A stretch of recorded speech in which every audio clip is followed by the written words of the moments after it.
Herman Lay once said, "What my family and I have accumulated has come about through the exercise of free enterprise. I feel I owe a lot to the community, and as a result, I try to be as generous as I can." He was alluding to the millions of dollars he had contributed for college scholarships, college and university buildings, and many other endeavors, and the American free enterprise system that had made it all possible. He was the consummate entrepreneur, a man driven by a desire to succeed, a man whose determination propelled him. He rose from potato chip route salesman, driving his own car and earning commissions of less than $20 a week, to chairman of his own H.W. Lay & Company, to chairman of Frito-Lay Incorporated, to chairman of multi-billion-dollar PepsiCo, all in a period of 45 years. But my dad would tell you, as well as any of the family members or friends, that he was lucky too. And he admitted he was lucky. And he was in the right place at the right time, and it worked well for him.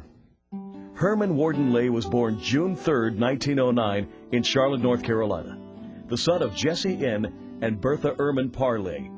His younger sister was named Hallie, after an aunt. His father was reared on a farm and successfully sold farm machinery during an era when most farmers were still satisfied with their horses and mules. The family moved to Blackville, where Herman started first grade, but were living in Greenville when he completed grade school. He attended Greenville High School, where he lettered in baseball, basketball, and track, and graduated in 1926. He received an athletic scholarship to attend Furman University, where he played baseball and basketball, but left school after 2 years to pursue a sales career, a decision he would remember with regret. Jobs were scarce in the late 1920s, and Lay traveled west to work in the Midwestern wheat harvest and on to Washington State to work as a lumberjack. Back in South Carolina, he worked a variety of jobs before landing a sales position in 1932 with the Barrett Company in Atlanta, distributors of Gardner's potato chips. Lay was named distributor in Barrett's national office later that year. He received a weekly allotment of potato chips and a cash allowance, strictly commission, no salary. His territory was northern Tennessee and southern Kentucky, including the city of Nashville. Driving his Model A, he sold potato chips to road stands, grocery stores, filling stations, soda shops, and anywhere else customers might buy chips and other snack foods. In 1938, with several co-investors and a bank loan, Lay bought Barrett's plants in Atlanta and Memphis, Tennessee. H.W. Lay Company signs went up and the Barrett signs came down. Meanwhile, in 1935, he had married Amelia Mimi Harper of Clarksville, Tennessee. They would become the parents of 4 children: Linda Lay Chambliss, Susan Lay Atwell, H. Ward Lay Jr., and Dorothy Lay. There are 9 grandchildren. Lay bought the Barrett plant in Jacksonville, Florida, and during the next few years, established manufacturing plants in 3 other states.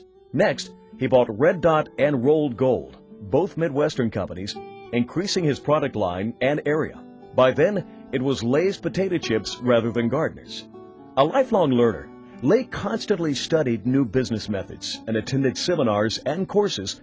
He credited a lot of his business skills to the American Management Association and a lot of formal education work there that he did there and seminars, and he did quite a bit of that. He says he learned more there than anywhere else except in his own work.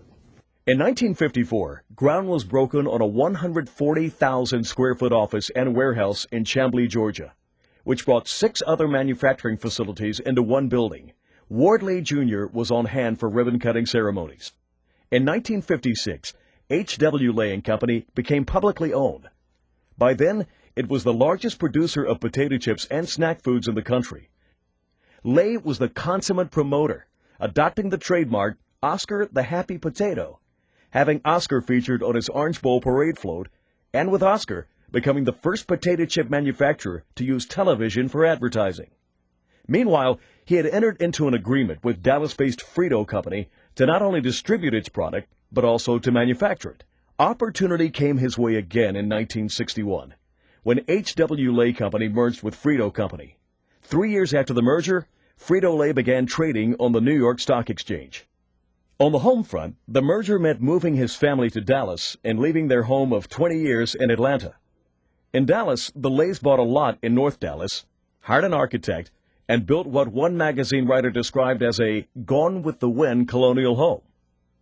As Frito-Lay grew, Lay began thinking of a global presence, and Pepsi-Cola was the perfect merger partner with its 5,000 people working in 100 countries. The merger was completed in 1965. The company's new name was PepsiCo Incorporated, and Lay was elected chairman of the board. The actress Joan Crawford was a Pepsi-Cola board member, and she and Herman and Mimi Lay became good friends. In 1971, at the age of 62, Lay relinquished the roles of chairman and CEO and moved into the office of chairman of the executive committee of PepsiCo. He retired from PepsiCo in 1980. His son remembers him as a gentleman in business and at home. Well, I never saw him lose his temper in business, and he may have at some time, but it was not in front of me, nor do I've ever heard anybody tell any stories about his losing his temper. And he was a graceful gentleman in the home, and I never saw him lose his temper, although Lord knows he must have had 1,000 opportunities raising 3 girls and a son, and as stressful as I'm sure his work was at the time. But he was a diplomat as a father. He was a caring father. He was honestly gone a lot building his business, but we grew up knowing and expecting that, and we always made the best of the times we had together. Today, PepsiCo operates 3 divisions: Frito-Lay, Pepsi-Cola, and Tropicana. PepsiCo's annual revenue in 2000 was nearly $20.5 billion, of which Frito-Lay's revenue was $12.5 billion, or 63% of total revenue. Lay's contributions made possible the Herman W. Lay Activity Center and the Herman Warden Lay Scholarship Program at Furman University. Gifts to Furman from Lay and his estate have totaled $3.8 million. He also served as a member and chairman of the Advisory Council to the Furman University Board of Trustees. In 1965, he was named the first Furman University Alumnus of the Year. He was made a charter member of the Furman University Hall of Fame in 1970. He endowed chairs in business education at Southern Methodist University and Baylor University, and his donation helped create the Lay Science Building at Drury College in Springfield, Missouri. He also served as a trustee of Baylor University and Drury College. In 1969, Lay received the Horatio Alger Award from the American Schools and Colleges Association. Dr. Norman Vincent Peale presented the award. Lay served on numerous corporate boards, among them Braniff International Airways, Cornett Industries, and Duke Power Company. The Herman W. and Amelia H. Lay Family Concert Organ was given to the Meyerson Symphony Center in Dallas by Mimi Lay Hodges in memory of her late husband. The 2.2-acre Lay Ornamental Garden at the Dallas Arboretum and Botanical Gardens was designed for Mimi Lay Hodges in honor of her late husband. Lay family members worship at the Park Cities Baptist Church, where Lay was chairman of the building committee. Herman Lay died on December 6, 1982, in Baylor Hospital.